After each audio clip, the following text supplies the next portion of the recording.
Welcome to my channel on the best of fantasy. These are the weeks that were, are, and shall be. Let's start with some author news. The special edition of The Way of Adan, book one of the Adan trilogy by The Broken Binding, the Broken Binding special edition of The Way of Adan. The pre-order is out. I will put a link to the website where you can order the Way of Adan special edition.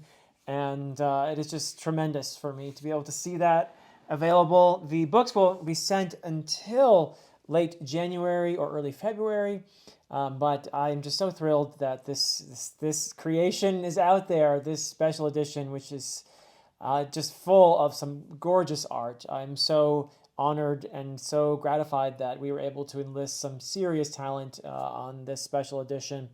And I couldn't be happier with how it has turned out. I spent a lot of time signing a whole bunch of tip-ins. That is the title page, essentially, where I sign. And I had to ship those back to the Broken Binding to be included in the books by the printer.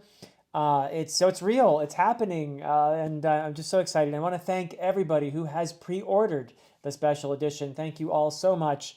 It means the world. And you are the ones who are going to be ensuring that books 2 and 3 will also get the Broken Binding treatment. So yes, thank you so much. Without you, this would not be happening. That is just pretty obvious, but I need to say it. Thank you. And and speaking of which, I am very hopeful at the moment. There are some copies left of the first book of The Way of Adan by the Broken Binding, and but I do kind of feel like it is likely to sell out. So if that is something you are interested in, there is only going to be this one print run of 1,500 copies, and then that's it. So if it is something that interests you, it would be something to jump on probably as soon as possible. I do anticipate that there might be a few copies left before the books actually come out, but once it's out, there most likely will be another rush of sales, and at that point, I'm pretty optimistic that they'll be gone. So that'll be it. So that's going on, and I also am really excited to announce that there is going to be an Italian translation of The Way of Adan. Yes, you heard it here first, folks. It is time to announce that The Way of Adan is going to be translated by Abel Montero. Now, that name might sound familiar to you. You may be even a subscriber to his channel. He is a wonderful fellow booktuber, a huge supporter of indie books, and he is originally from Italy, in fact, from Sicily. But he is a fantasy writer himself in his native Italian. He's been working on translations of his books into English, but he's also becoming a translator of English books, fantasy specifically, into Italian. And I'm so thrilled to be working with him on this project of translating The Way of Adan into Italian. So do check out Abel's channel. It is a wonderful space, especially if you are someone who is supportive of indie fantasy. And of course, the audiobook. The audiobook has been going great guns, as narrated by Alan from the Library of Alexandria, the audiobook of The Way of Adan. I have heard so much enthusiastic, really, people just amazed at the quality of Alan's narration. And I am so happy that I made one of the few great decisions I've made in my life. Really, there's a handful of them, but one of them was definitely enlisting Alan's help. And then thank you, Jimmy, once again for the idea. But enlisting Alan's help was one of the best moves I made, really, because he's just done such a fabulous job on this narration of The Way of Adan, which is available through Audible and through Amazon and through iTunes. And he has started work on The Prophet of Adan, and it looks pretty likely now that he's got his rhythm down, he's got all his equipment, he's got everything he needs, he's got all the voices, everything. So I think The Prophet of Adan is going to come out a lot faster, even though it is a longer book. But we're looking at sometime early next year, perhaps, for The Prophet of Adan, to be followed by Return to Adan. Very optimistic that we will be seeing both of those next year, as narrated by Alan. And I expect somebody's going to discover this narrator, and he's going to become one of the more popular narrators out there. I am sure once other authors hear the fantastic professional job he does, that he's going to be very much in demand. So yeah, that's very gratifying to have an audiobook out there and more on the way. Also, I wanted to mention that the Way of Adan will be part of an indie sale for November 29, November 30, and December 1. So check that out. I will be shouting about that when the sale starts. But the ebook of The Way of Adan will be 99 cents as part of this big broad sale of indie books. And now, what have I been doing on the channel? Well, I had a fantastic time. Speaking of Alan, speaking of the devil, I had a great time chatting with him and with Jimmy as well about One Piece. We had a fantastic discussion about One Piece up to and including the Summit War saga. Really, the emphasis of the discussion was on the Marineford arc and the post-war arc. And it was great to chat with the two of them. We had a fun time.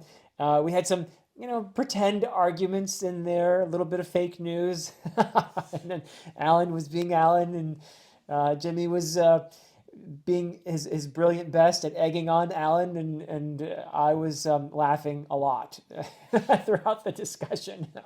So it was just a ton of fun, and they both have such great insights, really, despite some of the wacky opinions. They really do both have some fantastic insights into One Piece, as they do into stories in general. So that was just a joy to talk with the two of them. And I will be reading the Return to, now I'm going to say it Shabandi, and I know every time I say Shabandi, I get comments saying, no, it's Sabaody or it's something else. I don't really care which pronunciation you use. I'm totally fine with whatever one. I'm going to continue to say Shabandi because that was the pronunciation I was first told about. And I really think it's fine, honestly, for all of us to just get along and pronounce it the way we like. It's totally cool. But yes, I'm going to read that arc. It's very short. And watch the One Piece fan letter, which I'm so excited to watch. I think it's everybody has been telling me you got to watch this, to check out this One Piece fan letter. I guess it's part of the anime, and it's something that was released recently, and I'm safe to watch it after reading the Return to Shabandi. So that's what I'm going to do, and I'm very excited. I'll probably make a video about it if I feel inspired to do so on the Return to Shabandi arc, a very short few chapters, and then the One Piece fan letter. So I may release a video reflecting on those. I also did a video on The Fury of the Gods by John Gwynne. That's the third book in the Bloodsworn saga. I did actually a non-spoiler review of that, as well as I had a discussion that I had, and both were a lot of fun, but really the discussion was the most fun for me. I had a ton of fun talking with John Gwynne himself, the author, as well as Ed and Will, the brothers Gwynne, who are the sons of John Gwynne, and my friend Sam from the channel Sam Not So Wise. We had a really fun discussion. We went into spoilers in depth in this third book, The Fury of the Gods, but we also, before that, had a great time just talking about John Gwynne's books, why we love them. Just had a really fun time, some banter. And so if you're curious about John Gwynne's books and you want to just check out what they're like and maybe find out a little bit more about them, you can watch the first 30 something minutes of that conversation, 30 to 40 minutes. I have a timestamp for when the spoilers begin. But yeah, that was just a lot of fun chatting with them. One of my favorite booktube conversations, actually. And also, what am I reading now? Well, I have a lot going on here in my life, so my reading has slowed down a lot, and mostly it's work stuff. It is that time of the semester when things really heat up. I have a lot of papers that I've got to grade. I've assigned my poor students all these essays, and I have to grade them. So nobody feels sorry for me for some reason when when I have to grade all these essays, because I made them write them in the first place, I guess. But I don't know how to teach composition without making my students write essays. But there it is. But I am reading, and I'm still in the process of reading. It is a very fat book. This big chunk here of a book, it is Of War and Ruin by Ryan Cahill. It is the third novel-length book in The Bound and the Broken, and I'm having a blast. It is definitely true what people have been telling me, that Ryan Cahill has reached new heights in this big old book here of War and Ruin. He definitely has upped his game. He has improved in his craft, and just from a sentence level perspective, but also just a storytelling perspective. He was always, I think, a natural storyteller to some degree, or at least made me feel that he probably worked very hard on the first two books as well, and I enjoyed them. But this one has a lot of really great stuff going on in it, including some really great character work, more of the quiet moments that really help build up a character, and more depth, I think, in this book. And it is a bigger book, so there's room for it, but you can see him growing as a writer here, and I love it. I just love to see it. It's a really great book, and I still am not done with it. I'm more than halfway through now, but I still have about 400 pages to go, which, a lot of books are shorter than 400 pages. So it's a big one. But if I continue to be this impressed, I can predict that Of War and Ruin will probably make my favorite books of the year video, which I'll be making at some point near the end of December. It is that good. I'm enjoying it thoroughly. After that, I can confidently say I'm going to pick up R. Scott Baker's The Great Ordeal, and I'm just itching to get to this. I've been thinking about it for a long time, and I had to get through a lot of SPFBO reads and some big books and other things.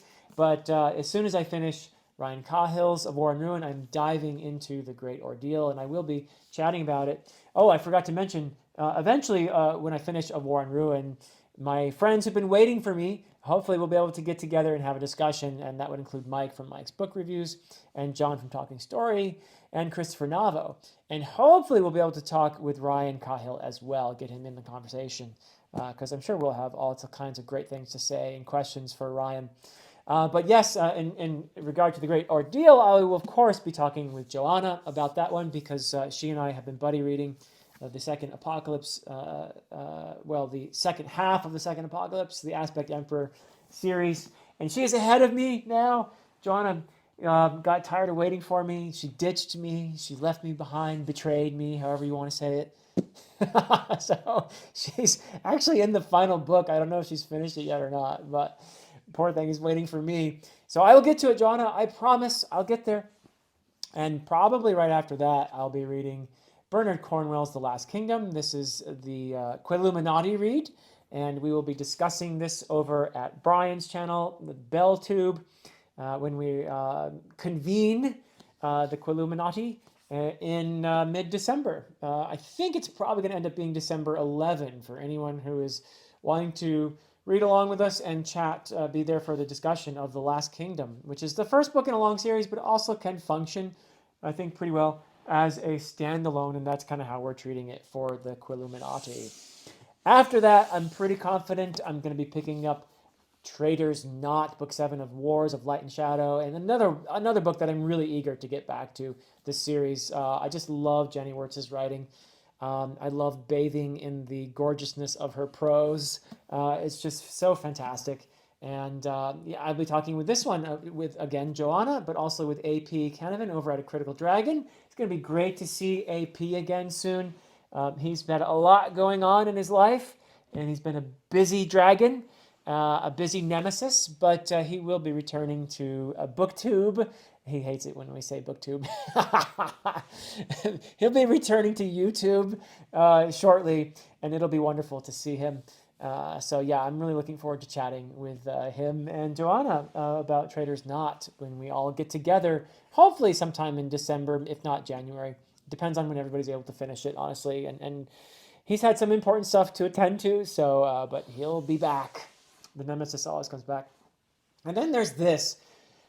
I don't know, guys. I want to read this very much, but you see how big it is. And I'm reading Rhythm of War because I haven't read it yet. I read the first 3 Stormlight Archive books.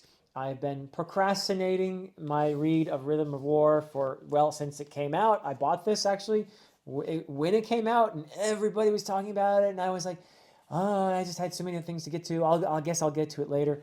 And here we are, and book 5 is about to come out, and I still haven't read Rhythm of War, and I don't know if I'm going to get to it before the last book is out, which is Wind and Truth. So yeah, I don't know. I am it's not that I don't want to. Again, I do want to read this. I want to be on that bandwagon with everybody reading the Stormlight Archive and talking about it. It's going to be, I'm sure, there's going to be a lot of hullabaloo about it, the book 5 when it's out. So I'm going to try to get to it. If I don't, I don't. Honestly, the other books that I've talked about so far are my priority because I'm in buddy reads with those, and I'm genuinely looking forward to all of those reads.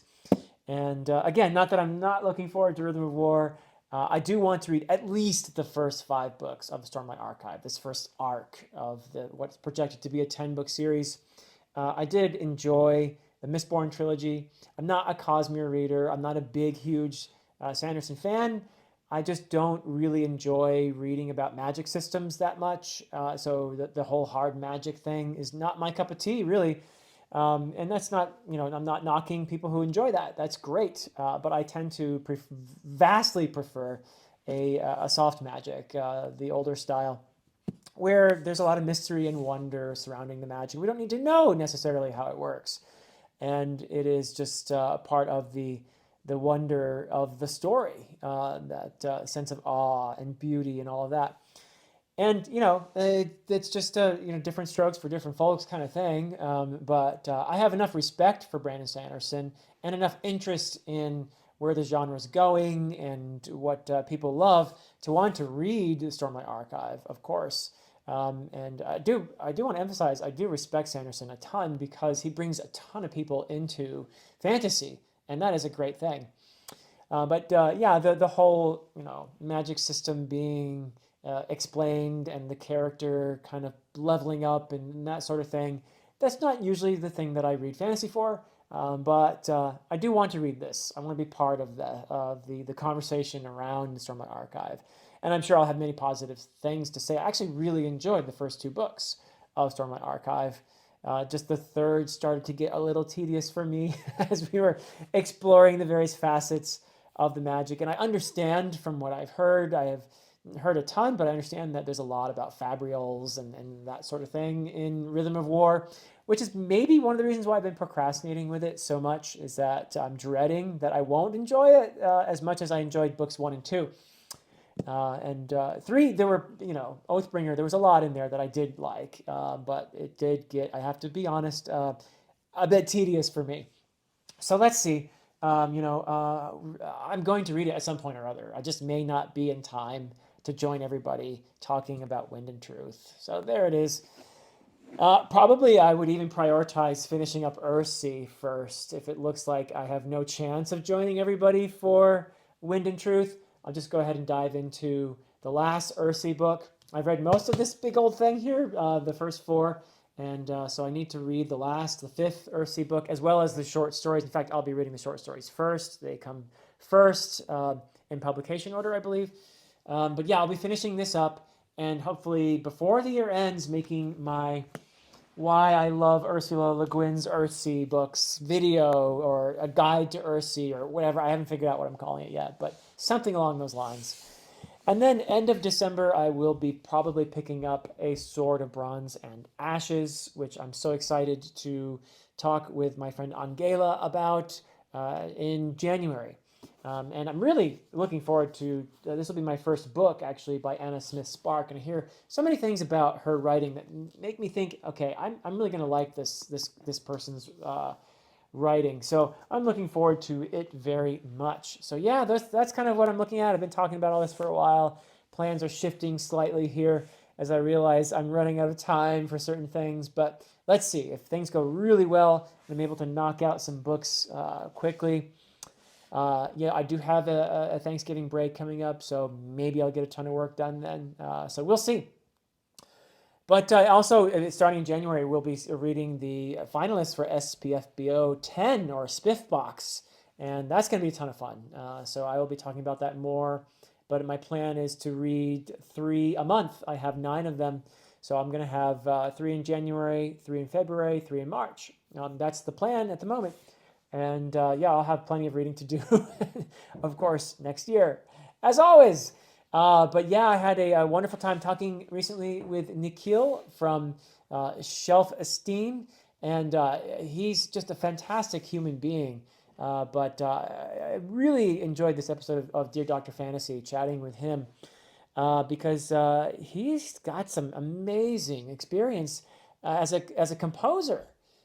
He's got under his belt some serious credentials. I mean, he has written music that has appeared on the various television shows that many of you I know have watched, like Wheel of Time or His Dark Materials and many others. He's got serious credentials.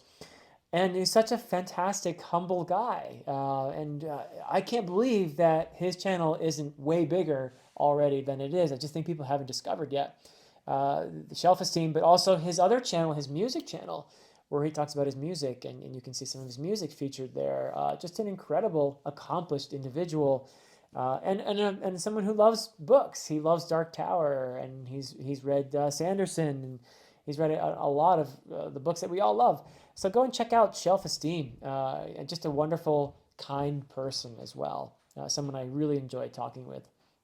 And speaking of Dear Dr. Fantasy, I will also soon be chatting with Britton from Some Okie Dude and Jake from Nerd Level Rising. So those are my next two guests on Dear Dr. Fantasy. And I also will be in a chat over on the channel Bibliotheory that's run by Aaron. And I've been there before on one of those This versus That. So I was in his discussion earlier on the blade itself versus a Game of Thrones. And that was a great discussion. Brian Bell was there, as well as John from Talking Story. And we had a great time with that debate. It ended up being kind of unanimous, but it was still fun to chat about the virtues of both books. And we'll be doing something similar. This time it's going to be The Fellowship of the Ring by J.R.R. Tolkien versus Harry Potter and the Sorcerer's Stone by J.K. Rowling. Now, if you know me, I've read both books, and I can say that I enjoyed one of them, and that another was my favorite book of all time for most of my life. So it's not going to be even close, probably, but I will try to be fair, as fair as I can, you know. You know, I'll be betraying my age, obviously, because I'm too old to be part of the Harry Potter generation, but I definitely did grow up with Lord of the Rings. So that'll be a lot of fun. And yeah, I'll be up to other things around here. I'll be announcing them as we get closer to the dates, but I do have things lined up already in January, as well as a bunch of books to read. But in the meantime, thank you all for your support. Thank you for being here, for watching, liking, subscribing, all that stuff I always forget to say. But I just love being part of this community and being here among you all. So that is it from me for now. Until next time.